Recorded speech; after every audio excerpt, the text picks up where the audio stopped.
Hey everybody. Oh wait. Hey everybody. Welcome back to Out of the Ordinary with Jay. And my guest today is Kyle. And Kyle, how old are you? 53. 53. Okay. And where are you from? Lakeside, Arizona. Okay. Lakeside, Arizona. Okay. And how do you spend your days these days? What do you do all day?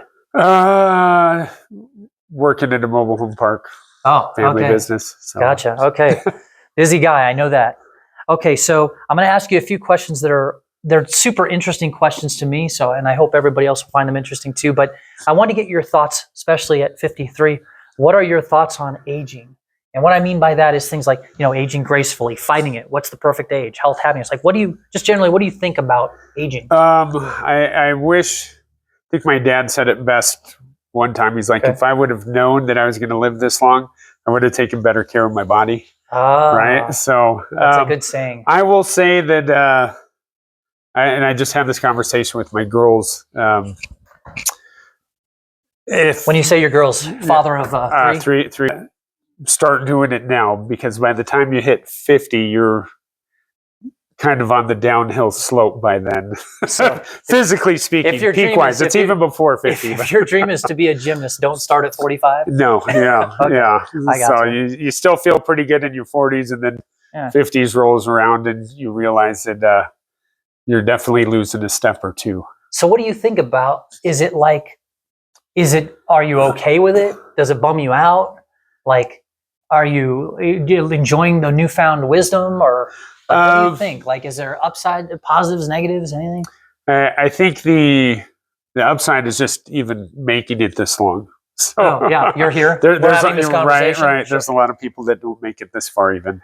That's a great perspective, actually. Fortunate to still be alive. I like that perspective. That's one of the better answers. And would like to see, I'm still looking forward to my daughter's lives, getting married, maybe grandbabies. Yeah, of course. So okay, so that actually is a perfect segue to my next question, which is to say I showed up today for this interview with a green pill, and I give you this green pill. There's only one in the whole world, this green pill. I've got it, and I hand it to you, and if you take it, you're immortal from this moment on, but only you. Would you take that pill, yes or no? No. You would not. And why would you not take this pill? Why would you not want to live forever here on planet Earth here? So here's what's crazy. You know somewhat about my beliefs. So I believe there is eternity. It just comes after this life. I got you. So you would definitely not take the immortal pill because you want to be part of the afterlife. And obviously, this would not allow that. I don't think it would affect it, but it's definitely well. If you never died, you're not getting there. Yeah, I mean, but I would say I'll pose this question back to you and potentially some of your other interviewees. Yeah, real quick. This may be the first person I interview that interviews me back, so it's going to be interesting. But go ahead. I love it. So yes. With the belief system that I have, I would say if I was an atheist or agnostic, I would probably definitely take the pill. Does that make sense? Because I would think if anybody, I think it's the reason why I asked the question. Would you take it? Well, I would say yes. I'll answer the question. but the reason why I asked this question is, if you look at this, it says immortality or afterlife is my question that I have here. And what's interesting is that people answer it quite a bit differently than you would think sometimes, because it's a really kind of existential, big question. And when it comes down to it, and people would answer it differently at 20, 50, 80, 100, or wherever they're at in their life. And so I just think it's a pretty interesting question. But I don't know. More often than not, people will answer in the way that you answered, because they'll also answer it from this. A lot of reasons why people will not take the immortality pill as if it was a real thing. But a lot of reasons why people will not take it is they don't want to outlive their loved ones. They don't want. They're not going to know anybody, et cetera, et cetera. But I did get It'd be the Green Mile, right? That was a great movie. Yes. Yeah. So, but I did get an interesting answer from a guy that I did an interview with a couple of days ago, I think he's the first who said he'd take the pill. Right. And his answer was, well, he goes, I hear you on that. He goes, but actually, my family would likely be extended because I've got family now. And sure, some of them are going to pass away, but there's going to be so many grandkids, great grandkids. As long as they keep living longer and longer, my family is actually going to be expanded, right, and not smaller. And that was interesting because I had not heard that one before. So anyway, it's an interesting question. But I want to go the other way real quick, which is to say, what would you do if you found out you had just 1 year to live? About 1 year, 365 days from this moment. What are you doing? Try to take every day more seriously. I know there's days where just feel like I just need to get through today, versus less phoning it in. There we go. Like you would be much more intentional with every day. Yes. And I should be anyways right now, especially at my age, because well, I already feel that coming on. I mean, that's the thing. That's part of why I like to ask these questions, because it makes you think, because like to your point, you could get hit by the proverbial bus tomorrow or today, and then it's like, thankfully school's out, so we're good. Right. But, I mean, there we go. But no, I get the point on that. But there's all those sayings like, live every day like it's your last. All those things. And I'm like, and it's like I'll take that saying and I'll like run a highlighter over it. I'm like, man, that's so good. That's what I think. And then like, nope. Right. But I think we all think we're gonna. Yeah, we all feel like we're gonna live. Yeah. For forever. Kind of. God says, putting eternity in your hearts. I wonder what that. You know what I mean? Like we always see living longer. That than is we another. Probably That's do. another spin that nobody's brought up that I think is good that you just brought up, which is like, we kind of like act as if we're immortal in our daily lives, until you're really laid up in a hospital bed with something clinically serious. And then all of a sudden you start thinking, but at that moment, you're not getting out and hiking. It's over. Oh, you should have thought of that sooner. That's a weird human kind of condition, right? That we know there's an end, but we sometimes act like it's not. That it's in the distance. Yeah, like every day should be super special. Yeah. Take 365 days times an average human lifespan. That's not even that many days. Right. Especially when they start showing the stats on how long we sleep, how long we spend watching TV. Right. Yeah. Like, congratulations. You have 7 hours to yourself. No, just kidding. Right. Okay. If you could travel back in time, what would you change? Ew. This is a tough one. I'll give you some examples that other people. Some people have gone back in time and wiped out Hitler.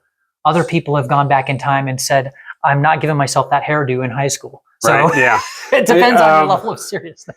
I would. I think I'd want to sin less. There we go. That's so sin less. Sin less. Is that similar to being for like just? Could I say like being a better person? You could say that, but I think I became a believer probably in like high school still. Okay. As far as Christian. Believing in Christ, but being a believer and a follower. So I look at my life and I look at the path that I took that you might be more familiar with. So do you wish you would have become a follower sooner or been a better adherent once you started following? A better follower. A more devout follower. I got you. So once you were... I feel like I'm more of a prodigal that kind of knew of the things, but lived my life in the world. You know what I mean? For me instead of for him. There we go. I got you. Well, some would call that being honest. So I think that's okay too. There we go. Being a fair-minded person. Okay, this is a good one for you. You're perfect with my segues, man. Like this is excellent. Okay, so to you, what is the purpose of life? Do you have some sort of guiding principle? I mean, what's the purpose of life to you? Okay, so if I was to pull this out, so in the Bible.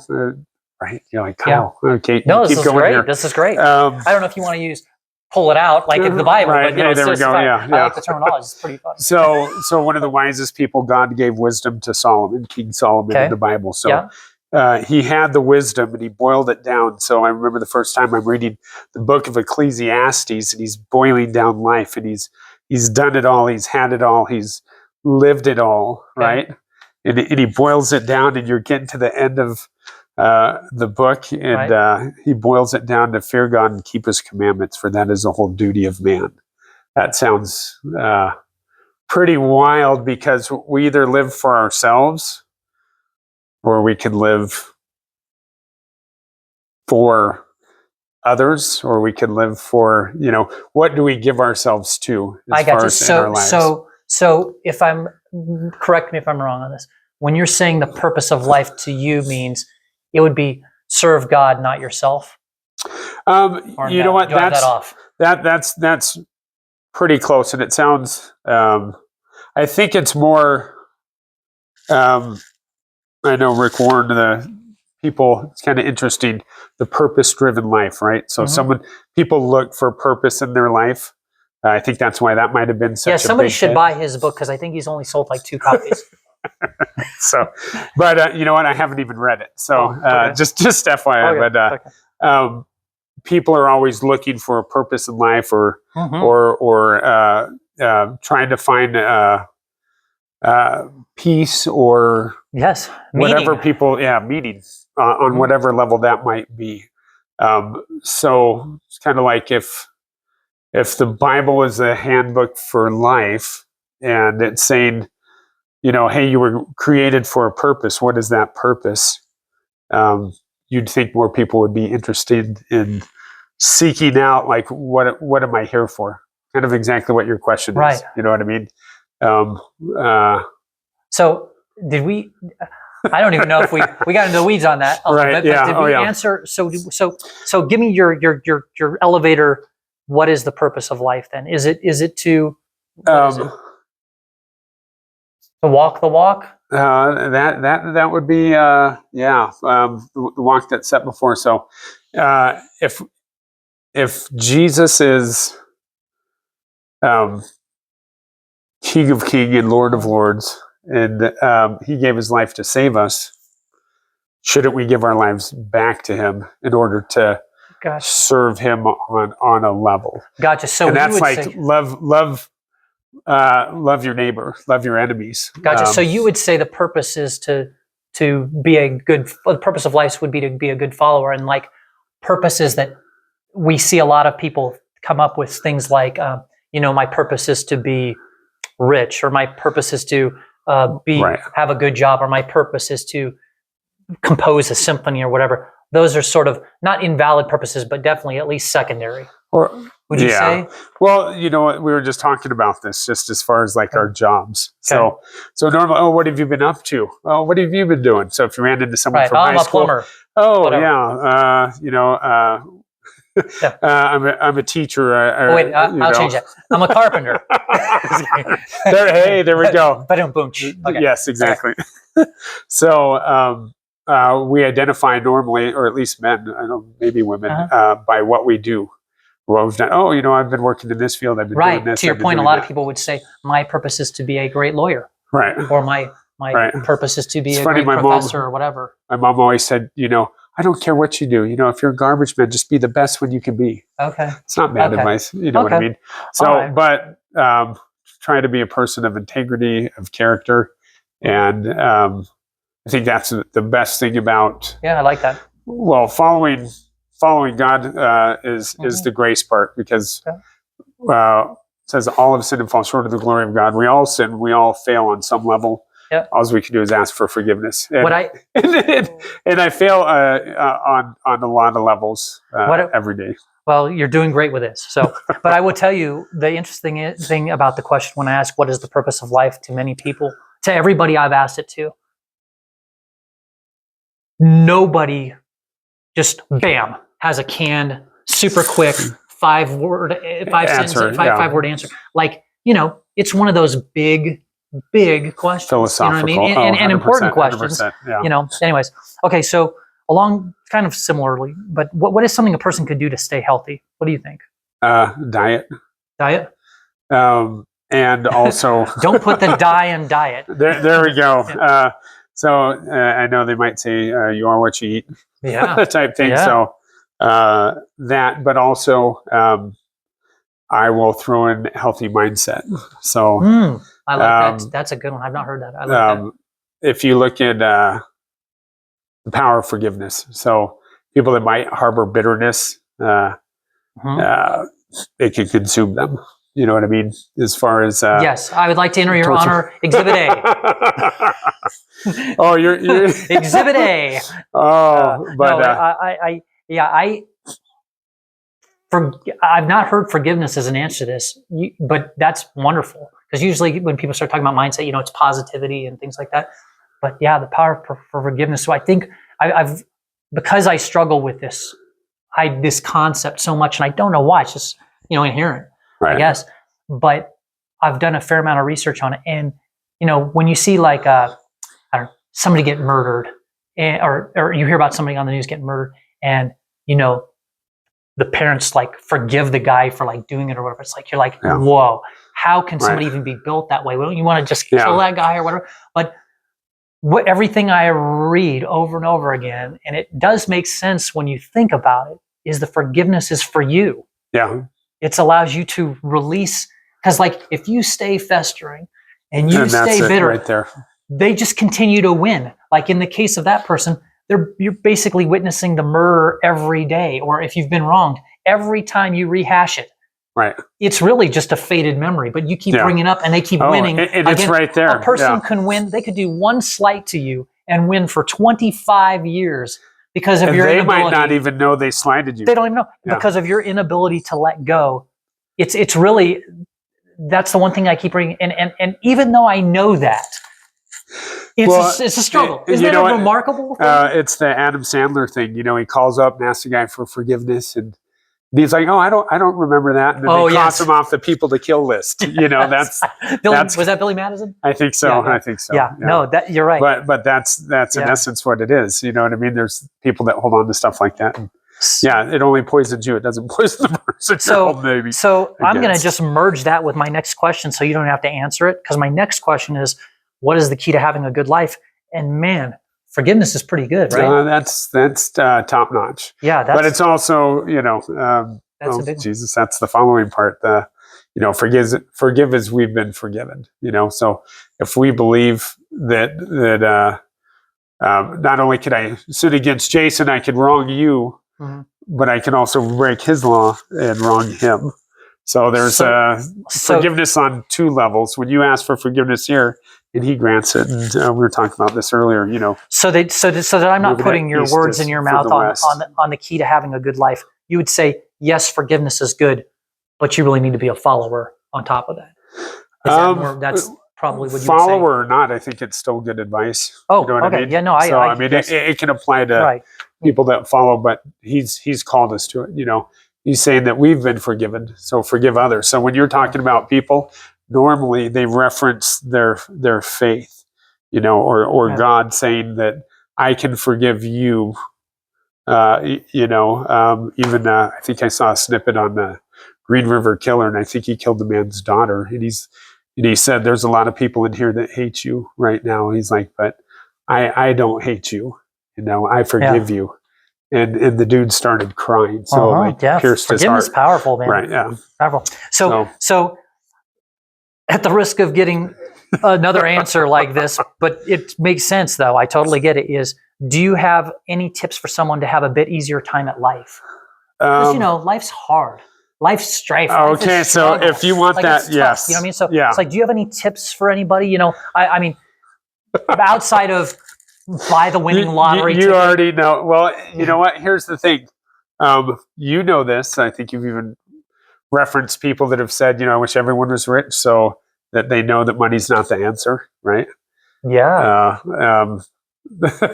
More money, more problems. Right? Isn't that some quote? Yeah. So, but I think, read that one more time. Oh, I'm sorry. It was. Do you have any tips for people to have a bit of an easier time at life? And that's the clip coupons. right. That too. Hey, right. Save money. Be frugal. That's when you were talking about redoing life or getting getting the thing to have the hindsight to go back and change your younger self. Yeah. That would be it. I would say the following of Christ. And why? Because everything that he teaches, believe it or not, is a good thing. Is it always easy in the face of society? No. But if you can sleep at night because you did the right thing or made the right decision or wronged someone and gone to them and asked for forgiveness, you know what? You've done the best that you can in that day, and it will help you live a life that's... So just to make sure I have this exactly right, following the teachings of following the Christian church will make it, in your opinion, will definitely give someone will have an easier go at life if they were to do that. If they were to follow that, it's going to be an easier route for them, because to you it's like for lack of a better term, forgive me on this, it's a proven instruction manual that's going to get you through life in a good way. Is that what you would say? Better than but also in that, it says count the cost, because if it says no greater gift than to lay your life down for a brother, even if it costs you your life, you know what I mean? But are you willing to do that? I think we have friends that might be willing, believe it or not, to die for you, or at least put their neck on the line. You know what I mean? Yeah. But to do that, knowing that the faith, it could cost you your life, and in other countries it has cost people their lives. You know what I mean? It's cost lots and lots of lives. It is right now. I mean, it's true. I mean, but okay, so this is not too dissimilar of a question, but and I think you may have some experience on this, or you're definitely gonna have an idea in this. But how can you be kind to people? What's a good way to be kind to someone that's harming themselves? Like, I'll give you an example. Someone that's, say, I don't know, they're unfortunately they're a drug addict, right? And they land this new job finally, and they take all this money, they spend all the money, and maybe all the money that was supposed to be in the collective tip jar, they take that too, and go use it to buy drugs, and then they come to you and brag about how they got such a good deal on these drugs. Like they're right in your face about their nonsense. Right. But like how do you present kindness in a way to them anyways when they're just doing themselves in right in front of you? Yeah. Sometimes there's and I think I'm probably getting a little bit better at this, because my wife will be like, "Oh, you want to help everyone. You want to do this." But sometimes you might have to ask yourself, is it really helping them? So the tough love part, you might have to cut things off at times in order to, I can no longer help you if this is the path you're choosing to take. You know what I mean? So can I just interject real quick? Don't love them anymore? No. I was just going to say, what you just said made me think of, it's a super fine line, right? Between like acceptance and enabling. Yep.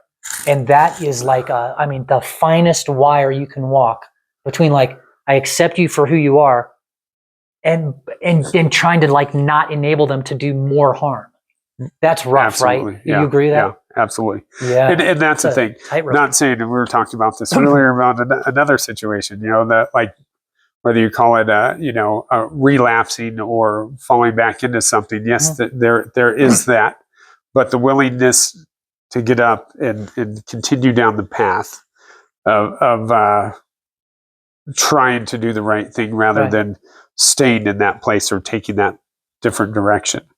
So if someone wants to stay in that place, then sometimes you might have to let go and there's a great let them figure it out. There's a great quote to this, which is funny because we've talked a lot about the Bible and Christianity, but this is like kind of opposite what I'm about to say, but it's kind of funny. But it's Winston Churchill, and I think it was during World War II or something. But his famous quote is, "If you're going through hell, keep going." Right. And that's like a great little quote though. Yeah. Like, it makes it keep going. You'll get out eventually. You need to. Yeah. Anyway. And that's the thing. It's a struggle, I like that. Okay. This is a good one for you. I think you'll like this question. It's difficult, but do you think people really care to understand you? your point of view, your ideas, your opinions. You know what I mean? Like, can I give you one example? Just to give an example. Or no, you ready to go? No, absolutely. Okay, I'm gonna give you an example. I remember one time I had to like let someone go, like from a job that, you know, they worked for me.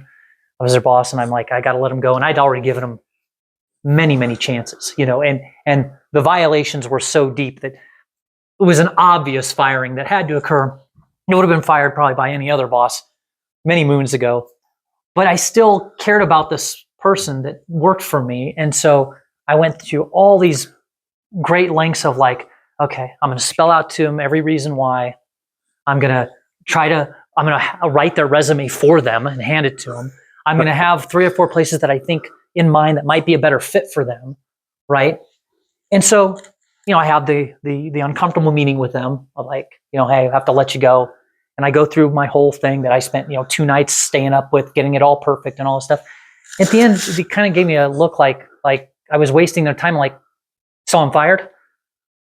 I'm like, wow. Do you know what I mean? And so like they didn't really care to understand my whole reasoning or all the thought process I had gone through. Right. And, you know, it kind of like occurred to me like, well, am I doing this for them or for me? Like, I don't even know. Right. And my whole point is though, is like, I truly wonder how much people care to understand. It seems to me most of the time people just want to like, they want what they want. What's in it for me? Right. Tell me what's up. Give it to me straight. Right. You know what I mean? Like, there's a lot of that. I think that's the, and I know you're super analytical on things. So I know I would say the Rain Man thing. You like to figure things out. You like to understand the why of things. And, yes, thus we're having this conversation. Right. I'm and trying to understand more. I think with this, in that case, I see it as, from an outside perspective, I would almost feel like you care more about them than they do, because they're like, oh, okay, man, if I would be listening to you right now, I could be taking away all these points that you just offered up that I can learn from. Right. And also, wow, you're even looking forward to my future here. He must be doing this, you know. Normally someone would just say, you know, you're fired, we're done, and not put in any effort past that. And I would just say, I'm no saint the other way too. Like, I'll give you an even more, just kind of a more simple example. Like, half the time you be at, you'll be at lunch across the, you know, from someone you haven't seen in a while, and you're talking, and literally after like 10 seconds, you don't care what they're saying anymore. You're just waiting for them to shut up so you can have your turn. You know what I mean? And this is a very common thing I see with so many people, because they're like, I just told you that. You weren't listening. You know what I mean? And so even in that short scenario where you haven't seen somebody in a while and you go to lunch and everybody's just waiting for their turn to talk, again, and the way I interrupt you in this interview. I trumps all over you too. It just goes to show that like, man, it makes me wonder how much people care to understand other people, their point of view, or hear them. Right. You know, it's like the 2 ears, 1 mouth kind of deal. Right. Anyway. Well, also I think, even in this, so whether it's interesting that you know you're coming with a list of questions and you're putting this all out there, and I think that's great. I've watched some of your stuff. I think on the flip side, people watch it to try to see if there's anything that could help them. You know what I mean? I hope this so. might be able to help me by, you know, maybe a golden nugget that might be shed in conversation. Yeah, I mean, that's one of the main reasons I put this together, is because I meet so many people traveling around and stuff, and I have so many people that I've come in contact with, and I always seem to get a nugget from somebody. I'm like, but I can't remember them all. And I'm like, and man, this would help. This was so good. This would help somebody else, but I'm going to paraphrase it wrong. So like, that's one of the things here. So that's so good. Thank you for the plug on that. By the way, if you haven't already, please subscribe and like this video. But so, okay. Favorite place you've ever lived and why? Or been to? Sorry, favorite place you ever been to or visited? You know what? I will say we did a trip up to Oregon. Yeah. And beautiful country. So what'd you like the most? I think the big forests, the big lakes, the ocean. A lot of nature up there. Yeah, it seemed pretty lush, but I guess that's along the coastline. Further in, it's probably similar. But then we also live in Arizona. But I've also traveled back east. There's some beautiful places, but you kind of I feel bad. I feel like you got to get through the Midwest before you start getting flyover. They call it flyover country. Yes. Right, and then but then you've got just the humidity and bugs. Yeah. It is. So Arizona's great climate wise too, though. Okay. I think Okay. so. Can't complain as far as pretty happy where I'm at. Okay. Very good. Yep. Okay. Yeah, you got plenty of forest here. Yeah. Okay. Oh, this is kind of a little bit different. So if money was no object and you could bring anyone and everyone you wanted to with you, where would you live? Still here or someplace else? Money's no object. You can take anybody with you. Right, if you could transplant a community. There we go. Yeah, if you could take 50 people with you, let's say. Right. Hey, that would be good. We'll max it out at 50. Right. I know. I've seen some beautiful places, but you know what? I think if I was more motivated, I probably would have already done it, I guess. So here. So I can't complain. Home is home. Yeah. Okay, got it. So not saying if we uproot that, I'm open for suggestions. I'm pretty easygoing, but right now you'd say you're content with Pine Top Lakeside. It's been well. There you go. Can't complain. Okay, great. Okay. Oh, this is a interesting one. How about you? Do you like the valley, or are you like traveling? I like lots of places. I like lots of places. Okay. Okay. What do you think about? What do you think about inner monologues? Like I could be boring you to death right now when a thought comes in, right, or whatever. Like, what do you think? What is your take on it? What does it mean? What is it? What do you think about inner monologues? I don't do it throughout the day. I don't know. No, right. But I mean, does it you do it all day, every minute? Does it bother you? Not necessarily. It just I catch myself a lot of times with frustrations or whatnot that might come across my path. It's interesting to me how self-correct before it. Yeah. No, it's interesting to me how if you're driving, a song can totally bring up some inner monologue because it's linked to some memory or something. See, that might be something to look into. And then music's powerful.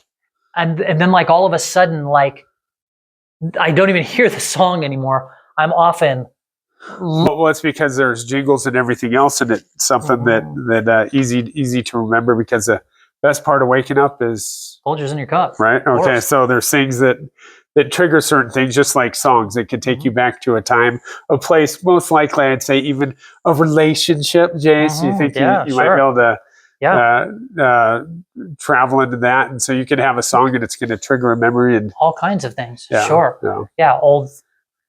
Old friendships, old places you used to be, bad things even. Right. Big time. Do you ever get those, it's kind of it's not the same, but you ever get those those earworms, where they call them earworms, I think, where I know that's what they call them, but where you hear a snippet of a song and it just is repeating over and over again in your head and won't go away? Maybe normally I'll like to keep something there sometimes, or other ones I'll think of it. What do you mean? It's do you mean you'll purposely try to have something, or it just comes in your sometimes head? If I like the song, I'll have something that's there. And so what's funny is that probably listen to more contemporary Christian music, if you will, now versus the secular stuff we grew up on. Yeah. You know what I mean? Yeah. But even of the songs, now I knew one guy. I mean, his name was Derek, and this guy's probably DJ somewhere right now, but he can remember the lyrics from every song, and I only have snippets anyways, and so, so we might have the tune or the melody or something, but I might not have the lyrics, but I can't tell the songs, but I might have a snippet of lyric that I'm like, oh, I like that song. And it just replays. Yeah. So if we left this interview now and you went outside, it could be maybe in an hour or tomorrow or something, it will just pop into your head and then you'll have it for a while? Or is it going to be there all the time? I mean, when you say that, there's one already, rattling around in there, and it's a secular song that, is it Guns N' Roses? No. Okay, that's for some reason I had that in my mind. Okay, but now I could go there if you want. So right? no. But so how often do you have these earworm things going on in your head? All the time? You know what? lately not as much because I'm probably thinking about other stuff that's so they come in when there's pressing downtime? issues. Yeah, more downtime. Yeah. So when we're pressed on the to-do list of the day, I think that's the not so much. So if you're bored, are you going to get some earworms? You're going to get some songs coming in there? Potentially, yeah. Wow, interesting. Yeah, or clips of something. Okay. Last couple questions here. Do you get so soon? Do you? It's okay. Do you get deja vu or any weird occurrences? I've had some deja vu things before. You have? Yeah. You remember them? Wild. You remember any of them? No, thank goodness. Probably. Maybe just a little, but at the time when it happens, I'm just like, whoa, okay. I remember like, a dream or whatnot. So I think, it's kind of a weird, definitely something beyond. All right. Last question. Do you get deja vu or any weird occurrences? What are you talking about? Thanks for the interview, Kyle. Thanks, Chase. We don't got more?